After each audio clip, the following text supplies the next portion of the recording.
श्री तक्का जी, कोदंड राम जी, कोजू पटेल जी, श्री हरि राव जी, वेणुगोपाल जी, इंद्रकरण रेड्डी जी,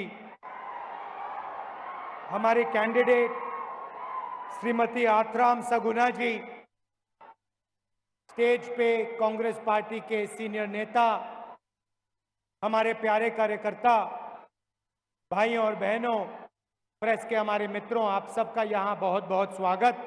इतनी गर्मी में आप आए, मेरी बात सुनने आए, इसके लिए दिल से आपका धन्यवाद करता हूँ।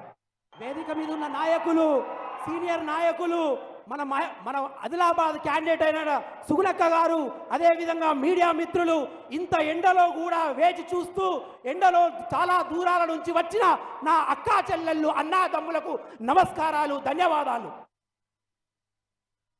ये जो चुनाव हो रहा है,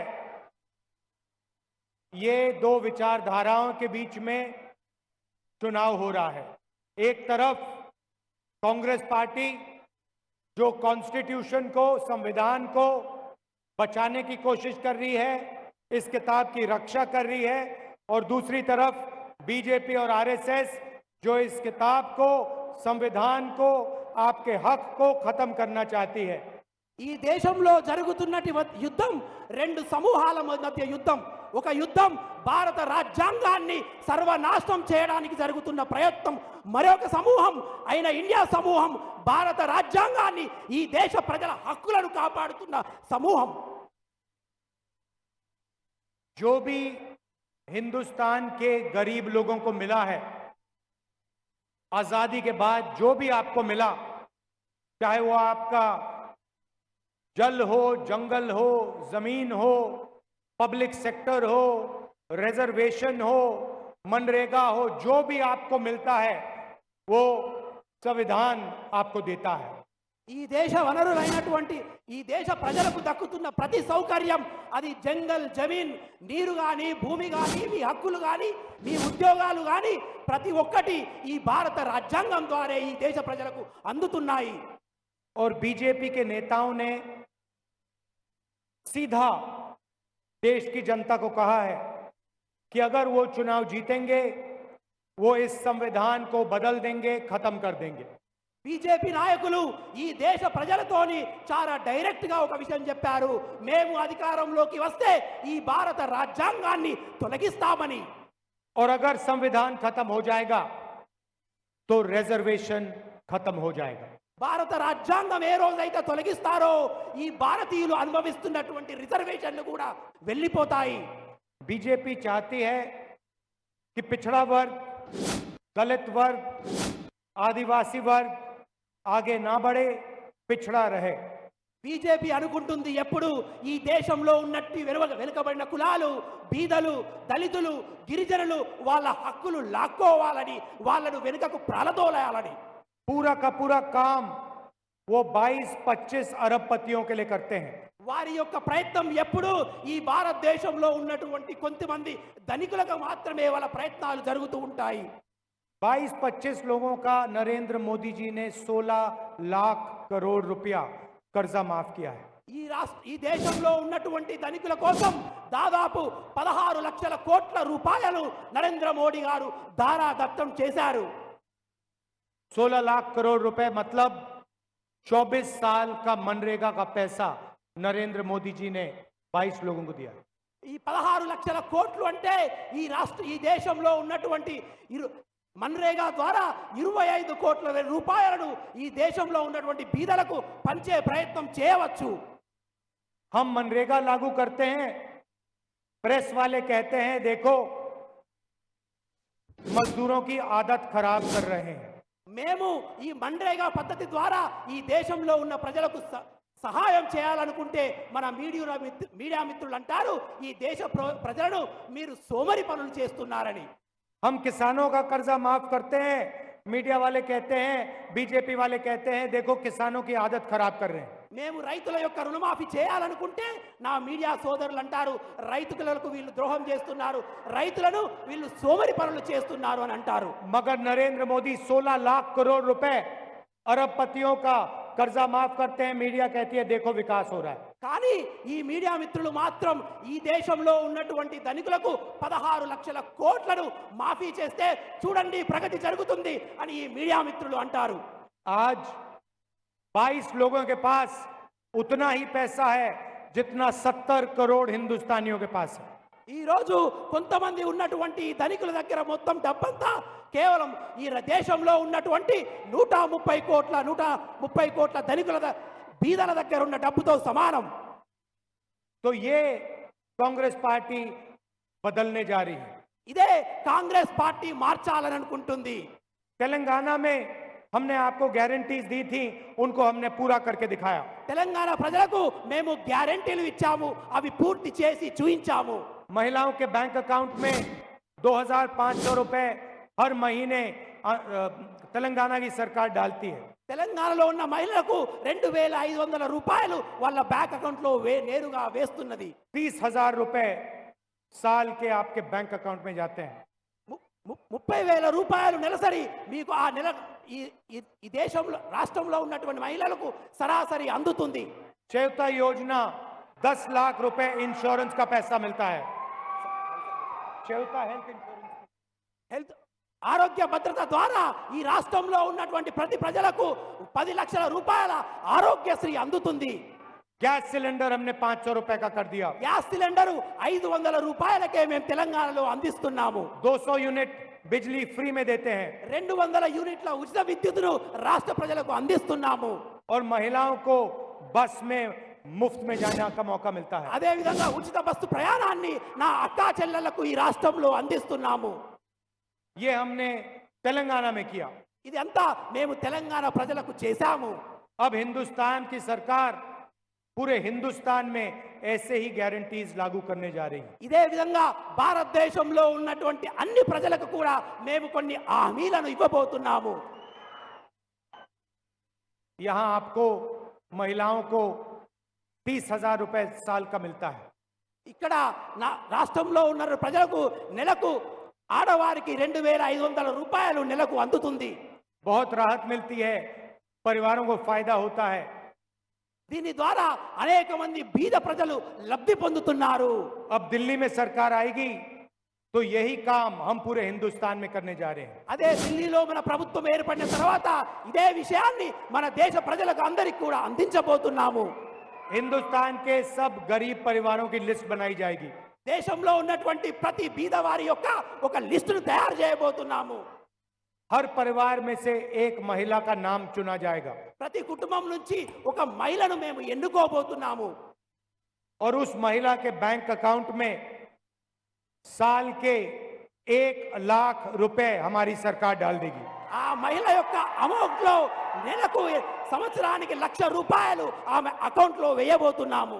8,500 रुपए महीने के खटाखट खटाखट खटाखट हर महीने महिलाओं के बैंक अकाउंट में। నెలకు 8,500 రూపాయలు ప్రతి బీద మహిళ యొక్క అకౌంట్ లో కటాకట్ మేము జమ చేయబోతున్నాము. तेलंगाना के गरीब लोगों को 30,000 रुपए तेलंगाना की सरकार देगी और 1 लाख रुपए दिल्ली की सरकार देगी। 1,30,000 रुपए आपके बैंक अकाउंट में जाएंगे। తెలంగాణ రాష్ట్రం 30,000 రూపాయలు ఈ పేద యొక్క మహిళలకు ఇస్తే ఢిల్లీ ప్రభుత్వం ఈ యొక్క మహిళలకు సంవత్సరానికి 1,00,000 రూపాయలు ఇవ్వబోతుంది. नरेंद्र मोदी जी ने देश के युवाओं को बेरोजगार किया। నరేంద్ర మోడీ గారు ఈ దేశంలో ఉన్నటువంటి యువకులను నిరుద్యోగులుగా మార్చాడు.